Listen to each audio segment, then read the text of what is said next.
예, 이번에 세계 최초로 무인 수상정이 실전에 등장을 했죠.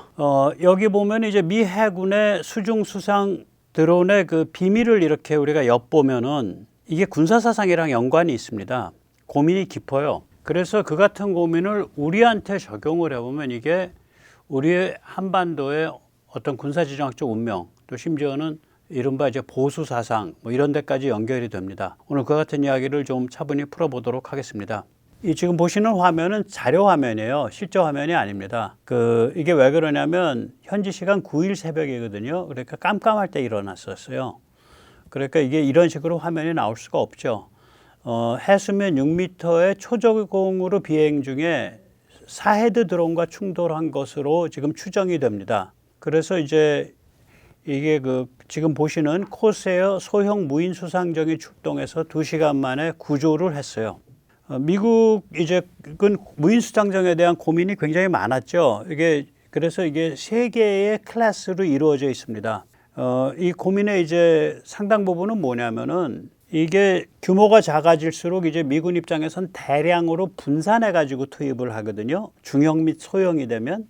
그러면은 여기에 이제 만약에 무장을 실어놨다. 여기에 뭐 포나 무슨 뭐 미사일을 실어놨다라 그러면은 광대역으로 실시간으로 얘랑 통신을 하면서 발사할 거냐 말 거냐를 결정을 해줘야 되잖아요. 근데 그렇게 됐을 때 과연 그거가 이제 뭐 혹시라도 좀 정신병이 있는 사병이 그냥 아무데나 막 갈긴다든지 막 이래버리면은 큰일이 나고 또 실시간으로 그렇게 관리한다는 게 쉽지가 않으니까 인간의 최종 화력 통제가 필요한데 이게 불가능해지니까 대량으로 분산 투입하면 그래서 함대의 한 부분으로 부속 화력함이라 그래요. 이걸 부속 화력함 그러니까 에전트 매거진이라고 부릅니다. 이 부속 화력함으로 끌고 다니는 대형 수상정만 무장을 하고 나머지는 잠수함을 추적한다든지 감시정찰 정보 ISR을 한다든지 전자전 EW를 한다든지 뭐 이런 걸로 전부 써요. 그래서 그러니까 클래스가 3개인데 그중에 제일 위 클래스, 제일 대형만 무장을 시킵니다. 그러니까 우리가 합동 화력함을 우리는 유인으로 구상을 했잖아요. 아니에요. 미국은 오래전부터 함대에 끌고 다니는 무인 부속 화력함을 생각을 했어요. 이게 맞을 수 있습니다. 유인 합동 화력함이 아니라. 이게 왜 이제 이런 걸 끌고 다닐 필요가 있냐면 바다에 뜬 상태에서 그 수직 발사관에 들어가 있는 미사일을 다시 충진시키는 게 어렵습니다. 네. 이게 이제 대형입니다. 예. 그래서 대형은 이게 레인저라는 애인데 대형은 이렇게 큽니다. 그거 무식하게 생겼어요. 그 다음에 이제 중형이죠. MUSV. 그러니까 Medium Unmanned Surface Vehicle, MUSV인데 이게 한 500톤급입니다. 이건 무장 없습니다. 그리고 이거는 이제 무장 없이 튀어다녀요. 네. 주로 이제 감시정찰이라든지 전자전에 씁니다. 그 다음에 이제 소형은 길이가 45피트 이하일 겁니다. 제가 잘못 썼습니다. 길이가 45피트 이하죠. 3, 4m 이하죠. 이거는 연안정찰 기뢰제거 미끼용으로 씁니다. 요번에 이제 추락한 헬기로부터 튀어나온 조종사들을 구출한 배가 바로 이 코세어입니다. 예. 소형 무인수상정이죠. 그래서 미국이 이렇게 무인수상정을 클래스를 두고 역할을 분담시킨 거 보면 이 사람들이 전 세계 바다의 자유항행을 갖다가 이제 보장하는 체제인데 그랬을 때 이걸 이런 식으로 등급을 두고 했구나. 이런 이제 그걸 알 수가 있죠. 여기다가 중동 5함대와 태평양 7함대가 본질적인 차이가 있습니다. 중동 5함대는 인도 뾰족하게 아래로 처진 부분까지가 서쪽 인도양의 서편까지가 중동 5함대가 담당을 하고요. 태평양 7함대는 실론섬까지 해서 그러니까 인도양의 동쪽 편까지를 7함대가 담당을 합니다. 그런데 이제 중동 5함대는 수에즈우나 바벨 만뎁 해협 그 다음에 호르무즈 이 3군데를 커버를 하거든요. 그래서 여기서는 이제 주로 소형 무인 수상정을 대량 분산 투입합니다. 중형하고 소형을. 그래가지고 밀수, 소형 무기 운반, 기뢰 등에 대응하는 작전을 개발을 해요. 근데 7함대는 다릅니다. 여기는 중국이랑 바로 붙을 수 있는 데기 때문에 중형 대형 무인 수상함을 사용합니다. 500톤 이상이니까 정이라고 못 부르겠죠. 함이라고 불러야겠죠. 그래서 대잠, 고강도 감시 정찰 정보, 전자전, 그 다음에 부속 화력함, 그러니까 에전트 매거진 끌고 다니는, 함대에서 끌고 다니는 화력함. 예. 그럼 한국은 어때야 되냐? 그러니까 미국의 이런 고민을 보다 보면 야, 한국은 이걸 어떻게 가야지? 이게 중국이랑 너무 가까우니까 우리도 중형 소형을 많이 해야 돼? 아니면은 우리도 대형을 무인 그러니까 부속 화력함으로 가져가야 돼? 아니면 지금 그림 그려진 것처럼 유인 합동 화력함으로 가야 돼? 이제 이런 그 뭐라 그럴까? 이런 군사 사상에 대한 고민이 여기서부터 나오는 거예요. 미국이 나름대로 이 전 세계의 자유 항행 질서를 유지하기 위한 그러한 그 고민, 그 군사 사상적 고민에서부터 이렇게 무인 수상정, 무인 수상함의 클래스를 셋으로 나눠서 이런 식으로 운영하고 있는 거예요, 지금. 여기까지가 미국이 지난 한 20년 가까운 세월 동안, 15년 동안 이거를 이제 만지작거리면서 실험해온 결과입니다. 여기서 잠시 세뇌 탈출 안내 말씀 드리고 또 이어가도록 하겠습니다. 알림, 좋아요, 구독은 머스트입니다. 그리고 여유가 좀 되시면 회원가입 많이 해주시고요. 또 여유가 되시면 자율구독료 부탁드립니다. 감사합니다. 그럼 이제 저는 무인 수상정, 무인 수상함을 얘기했고, 그러니까 USV죠. Unmanned Surface Ship. 바다 표면 위에서 떠다니는 거. 이제 물속에서 들어가는 것도 미국이 많이 해놨다고요. 이것도 우리가 자세히 들여다봐야 돼요. 왜냐면 우리도 이 고민들이 이제 막 닥치고 있거든요. 여기도 보면 초대형 무인 잠수정만 공격력, 즉 기뢰 포설 능력을 갖고 있어요. 그리고 대형, 중형, 소형 아래 3개 클래스는 이런 공격 능력을 안 갖고 있습니다. 지금 중형과 소형뿐만 아니라 아마 대형이나 초대형도 호르무즈에 투입된 걸로 보이는데 투입된 것까지는 확인돼요. 트럼프 자신이 수중 드론 많이 들어갔어요 이렇게 얘기를 했단 말이에요. 근데 정확한 모델과 역할은 극비입니다. 예, 극비입니다. 여기서 잠시 살펴보면 예를 들어서 초대형은 이제 오르카하고 만타레이 이런 걸 꼽을 수 있는데요. 초대형은 부두에서 출항하고 부두로 귀환합니다. 그리고 기뢰를 포설할 수 있고 아주 고강도 고급진 감시정찰 정보를 합니다. 예를 들어서 오르카 같으면 길이가 15m, 16m 나가요. 적재 공간만 10m 나갑니다. 길이가. 순항거리가 10,000km 나옵니다. 대형은요. 스네이크 헤드나 고스트 샥이나 뭐 램프레이 같은 건데 이거는 우리는 잠수하면서 이걸 아직 안 하고 있는데요. 잠수함 위에 이렇게 그 둥그란 실린더를 옆으로 누워가지고 잠수함 머리 꼭대기에 부착을 해서 다녀요. 그래서 잠수함 상부 부착 저장 공간 이걸 DDS라 그럽니다. 드라이독 스토리지인가 뭐 그렇게 불러요. 예, 이거나 혹은 대형 잠수함에서 바로 이제 쏘는데 정찰 수색 해저 탐사 물류 셔틀 역할을 해줘요. 얘가 굉장히 이 감시 정찰 소나 이런 능력이 크기 때문에 잠수함의 눈과기를 엄청 강화시켜 주죠. 그리고 중형은 이 잠수함 어뢰 발사관 이게 21인치 533mm거든요. 중어뢰. 잠수함 어뢰 발사관이나 수상함에서 운영을 합니다. 그리고 얘는 기뢰 제거와 감시 정찰 정보와 전장 미리 다 훑어보고 여기 괜찮아 여기는 잠수함이 뭐 매복하고 여기는 뭐 미룬 배가 떠다니고 이렇게 전장을 미리 덮어보고 정리하는 거 그런 역할을 해요. 이게 잠수함에서 발사하고 잠수함 그 어뢰관으로 다시 회수되는 아주 기민한 애기 때문에 얘가 마당쇠 같이 쓰여요. 가장 널리. 그리고 이제 소형은 2명이 손으로 들고 운반할 수 있는 거예요. 그러니까 소형 선박에서도 할 수 있고 따라서 어뢰관에서도 쏠 수 있죠. 얘는 부두랑 선체를 점검을 한다든지 그러니까 항구에 이제 부두에 들어가야겠어요. 근데 부두에 혹시 뭐 물속에 뭐 숨겨놓은 거 없나? 또 내 선체에 뭐 붙은 거 없나? 예. 그 다음에 아주 얕은 연안의 기뢰를 제거한다든지 또 워낙 몸이 빠르고 가벼우니까 현장에 신속 정찰을 한다든지 뭐 이런 거예요. 얘는 대량으로 투입되고 사용 소모되는 무인 잠수정입니다. 지금 미국이 엄청 많이 가 있거든요. 그러니까 진도가 많이 나가 있어요. 이게 이제 노스록 그루만의 초대형 무인 잠수정이죠. 가오리, 만타레이. 만타레이가 가오리의 한 종류예요. 얘는 가오리처럼 유형을 하고요. 굉장히 에너지 세이빙을 많이 합니다. 록히드 마틴의 저 바다에 납작 엎드려 있다가 아군 배가 오면 배 밑에 붙어가지고 다시 충진도 하고 뭐 이러네요. 좀 무시무시하네요. 램프레이. 예. 얘는 램프레이는 대형입니다. 그래서 램프레이는 저거는 위에 열리고 하늘로 드론이나 미사일도 쏠 수 있고 그래요. 네. 자, 이런데 그럼 한국은 아까 말씀드렸지만 무인 수상 함 또는 무인 수상정의 세 클래스 중에 뭘 가야지? 거기에 무슨 기능을 넣어야지? 그 다음에 무인 잠수정의 네 클래스 중에 우리는 뭘 가야지? 어떤 기능을 가져가야지? 이런 문제인데 이게 답이 없어요. 그러니까 개척해 가는 거예요. 그래서 이런 문제에 부닥쳤을 때는 우리의 잠재적 주적이 누구야? 그리고 우리가 준비해야 되는 전구, 시어터가 어디야? 전장터가 어디야?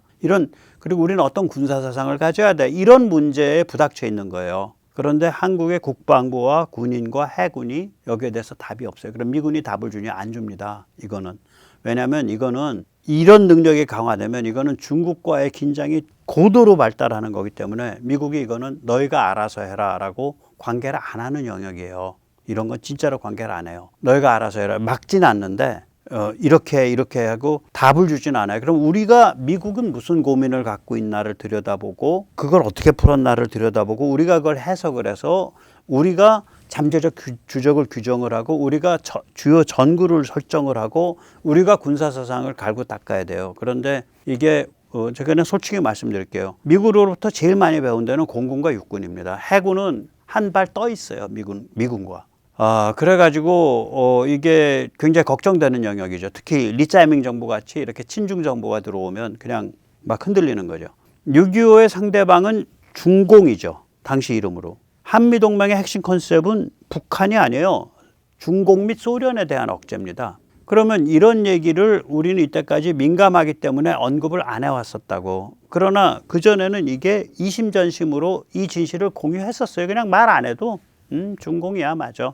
그런데 이게 언젠가부터 YS 이후에 DJ 때쯤 때부터 이게 이제 망가지기 시작을 해요. 그래서 지금 대한민국은 간중 친안이 지배합니다. 중국 간첩이거나 종중이거나 친중이거나 안미경중이거나 굉장히 깊게 타락해 있죠.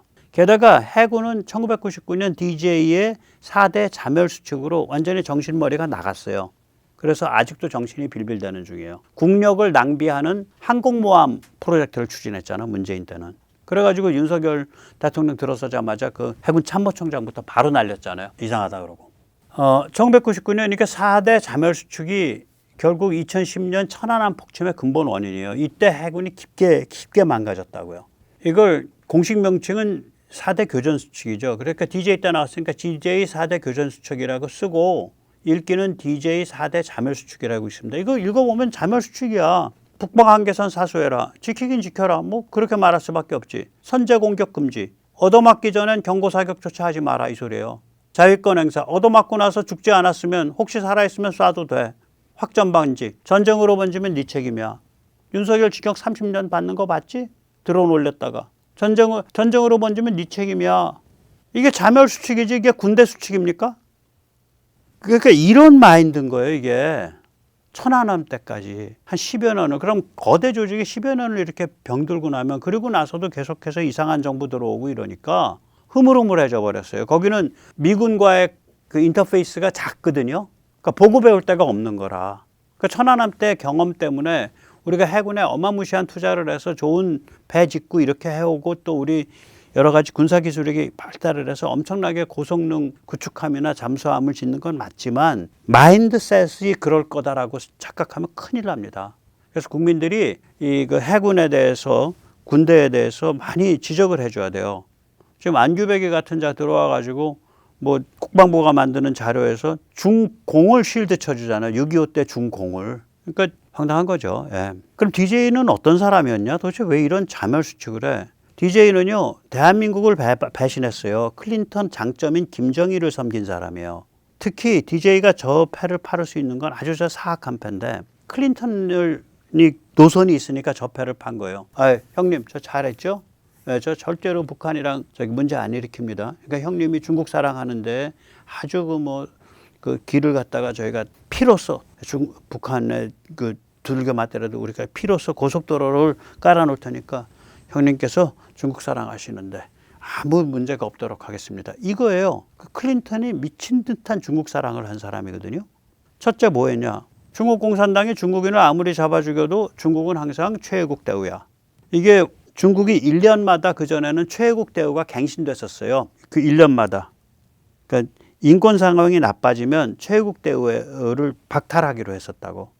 그래서 의회에서 어디선가 그 1년마다 그걸 평가해서 갱신을 했었는데 그걸 없앴어. 그러니까 니들이 안에서 얼마나 탄압하고 잡아죽이고 학살해도 너희는 항상 최애국이야. 그 소리죠. 두 번째 중국을 WTO 개발도상국으로 했잖아요. 그래서 결국 WTO 깨진 거 아니야. 트럼프가 깨버린 거 아니에요, 이번에.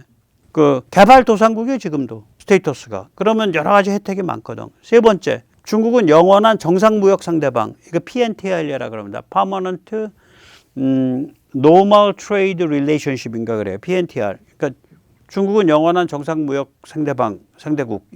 이렇게 해준 게 클린턴이에요. 그 다음에 중국의 민수군수 겸용 이중 목적 상품 마구마구 수출해 자유롭게. 그렇게 풀어놔준 게 클린턴이에요. 저게 한국 대통령 같았으면 제 중국 간첩이냐 그랬을 거야. 미국 대통령이니까 제가 참마 그 말은 안 하는데 이상한 사람이에요. 자, 미국이 이렇게 미칠 듯한 중국 사랑으로 가니까 DJ가 딱 앞에다가 고속도로 깔면서 클린턴한테 러브레터 보내고 장쩌님한테 러브레터 보내고 김정일한테 러브레터 보낸 거예요. 그러니까 저 사람은 클린턴, 장쩌민, 김정일에 충성하고 대한민국을 배신한 사람이죠. 근데 저게 직격탄이 아까 예를 들면 그 4대 자멸수출 같은 걸로 드러나니까 이제 그 말하자면 심장과 뇌수와 영혼이 도련해지는 거지. 해군이 직격탄 맞은 거예요. 왜냐면 우리나라 군종 중에 해군이 잠재적으로 가장 민감하고 또 잠재적으로 가장 그 치명적 타격을 갖고 있는 군대 중에 하나예요. 배에서 쏘니까 얼마나 무서워요. 이번에 배에서 토마호크 49발 쏘고 났더니 이란이 조용하잖아, 그냥. 깨갱깨갱 하잖아요. 그래서 이제 우리가 이렇게 어떤 무기를 가져갈 거냐. 그러니까 무인수상정과 무인수상함과 또 무인잠수정을 어떤 방식으로 해야 될 거냐. 이거는 근본적으로 지금 한국의 운명을 어떻게 보냐. 어떤 군사 사상을 갖고 가야 되냐. 이거랑 직결되어 있습니다. 그러면 서해나 이 한반도 인근 해역이 어마무시하게 민감한 데기 때문에 그래요. 제일 첫 번째 우리가 가져야 되는 질문은 뭐냐면 중국식 문명, 시진핑의 글로벌 문명 이니셔티브. 괜찮냐? 아니면 서방식 현대 문명이냐? 너무나 당연한 것 같아도요. 이거 한번 반드시 물어야 됩니다. 예, 당연한 것 같이 보이죠? 예, 좋습니다. 당연하면. 두 번째, 야, 서방식 현대 문명이라는 게 그냥 물질이야? 예를 들어서 식민지 근대화론자들이라고 공격하는 쟤들은 은근히 깔고 있는 게 뭐냐면 현대 문명은 물질이고 그 물질 문명을 일제로부터 다 배웠다라고 너희들은 하지. 그러니까 너희는 친일파야. 이게 이제 쟤들의 공격이잖아. 그걸 효과적으로 방어를 못하는 거예요. 못 해왔었어요. 제가 여러 번 지적했는데 현대 문명은 물질이 있기 전에 정신이 선행했습니다. 쉽게 말씀드리면 산업혁명이 일어난 게 18세기 중엽이잖아요. 영국에서. 제일 먼저 일어난 데가. 저기 유럽 대륙은 18세기 말 19세기 초입니다. 영국이 18세기 중엽이에요. 1700년대 중엽이에요. 그런데 저건 언제 일어났어요? 유럽에서 프로테스탄티즘. 제일 먼저 죽은 사람이 후스일 거예요. 후스. 이런 사람들. 14세기라고요. 그러면 400년을 선행해서 정신의 각성이 일어난 거예요. 위클리프 같은 사람들. 위클리프죠? 그 영국의 이 사람 13세기 사람일걸? 13세기니까 14세기 사람이 위클리프. 그러니까 18세기에 대비하면은 16세기 뭐 루터를 치더라도 그래도 200년이야. 더 그런 건 뭐예요? 르네상스 정신. 그러니까 나의 생각과 나의 관점에 관해서 솔직해지고 그걸 들여다보고 거기서부터 출발하자. 이게 르네상스 정신이거든요. 그거 언제 꽃피웠는데? 갈릴레오. 다 르네상스 정신이랑 대표되는 사람들이에요. 그런 사람들. 마키아벨리. 르네상스 정신과 관계 있어요. 이런 사람들 전부 다 16세기 사람들이야. 그 흐름은 14세기부터 있었고. 200년 전부터 현대문명은 프로테스탄티즘하고 르네상스 두 개의 이중나선 구조에 의해서 만들어진 문명이거든요. 이 정신적 이 유전자 구조가 언제 만들어졌어? 물질이 만들어지기 200년 전에 만들어졌어요. 일제는 현대문명을 철저하게 물질로 본 거예요. 그래서 우리의 푸른 눈의 국부라고 부르는 허머 홀버트가 책 민족의 쇠락, Passing of the Nation, 흔히 대한제국 멸망사라고 번역이 되는데 거기서 뭐라 그러냐면 한국인이 불행한 게 식민지가 되더라도 하필이면 일제의 식민지가 됐다. 일제는 현대 문명을 반쪽밖에 모른다. 쟤들은 물질밖에 모른다. 현대 문명을 만들어낸 정신에 대해서는 쟤들은 적대적이거나 아무것도 이해하지 못하는 애들이다. 그러니 그 밑에 식민지가 됐으니 한국인들이 현대 문명을 만들어낸 정신세계를 깊게 이해할 찬스가 있겠냐라고 개탄하는 그런 구절이 있어요, 거기에. 그러니까 일제로부터 나는 현대 문명의 물질 사이드에 관해서는 우리가 많이 들여다보고 많이 배웠어. 맞아. 그런데 현대 문명을 만들어낸 그거보다 훨씬 중요한 현대 문명의 정신적 뿌리, 그건 일제가 무지할 뿐만이 아니라 거기에 대해서 적대적이었다고요.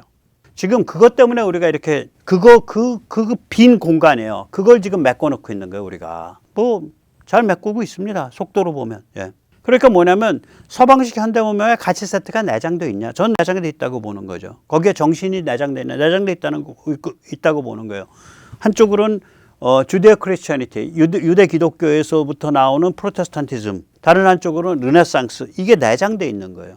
이런 게 내장되어 있지 않다라고 주장하는 게 친중을 하고 있는 하이퍼 글로벌리스트들이에요. 얘들은 하이퍼 글로벌리스트들은 극단적 상대주의, 해체주의예요. 다 그게 그거지. 다 그게 그거지. 아니 부흥회에서 울부짖고 있는 기독교인이나 이란 시아파 광신도나 똑같잖아. 신앙이잖아. 같네. 김일성 신앙이나 기독교 신앙 똑같잖아. 같네. 그게 통일신학 아닙니까? 그게 통일신학이잖아요. 해체주의라고. 극단적 상대주의. 그러니까 현대 문명 안에 가치 세트가 없다라고 보는 거예요.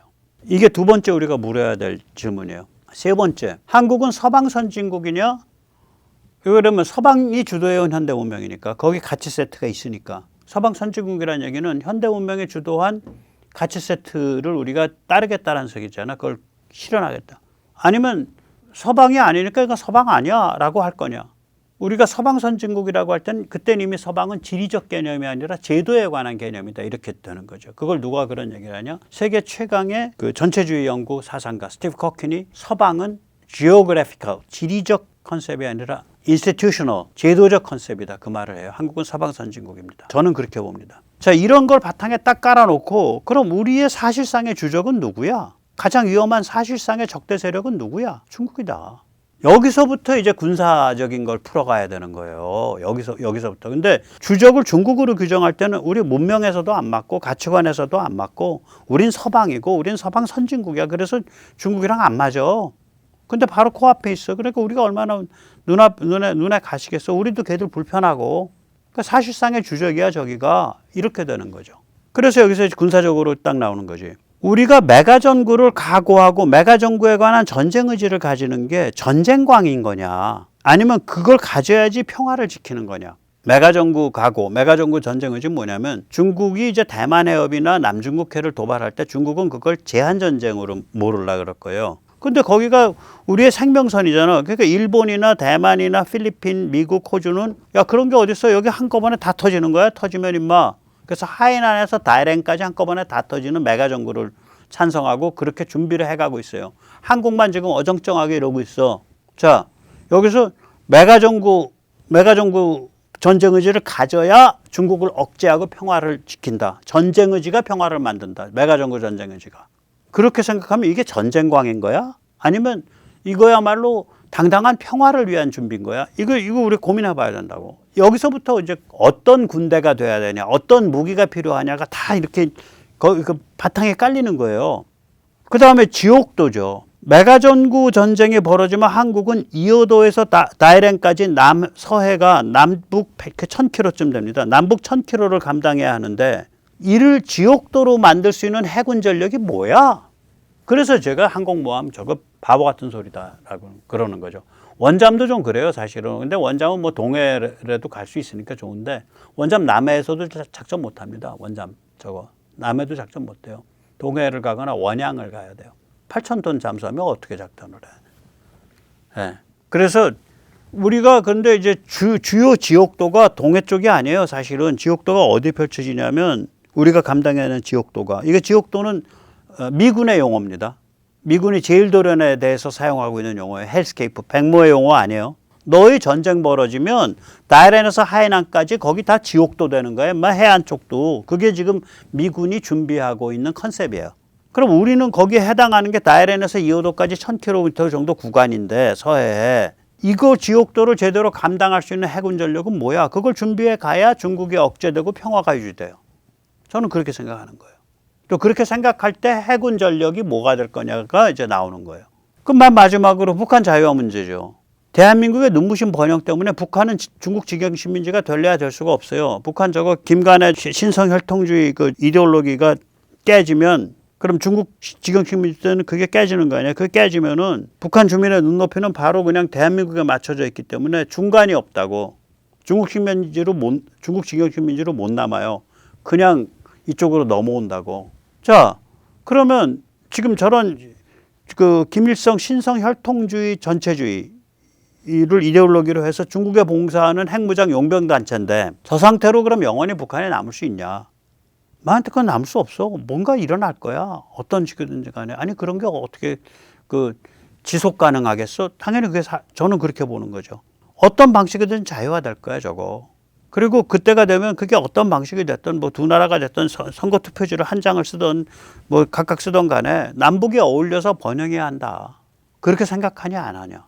이런 것들이 우리의 군사력, 우리의 자주국방, 우리의 해군력, 우리의 무기 보다 이제 내려가면 KF-21에도 적용되는 거고 더 내려가면 이제 무인 잠수정 그 다음에 무인 수상정, 무인 수상함에까지 이르는 거예요. 특히 무인 잠수정, 무인 수상함, 무인 수상정은 아까 말씀드린 그 제일도련 서쪽의 지옥도 1번지인 서해에 바로 적용되는 거예요.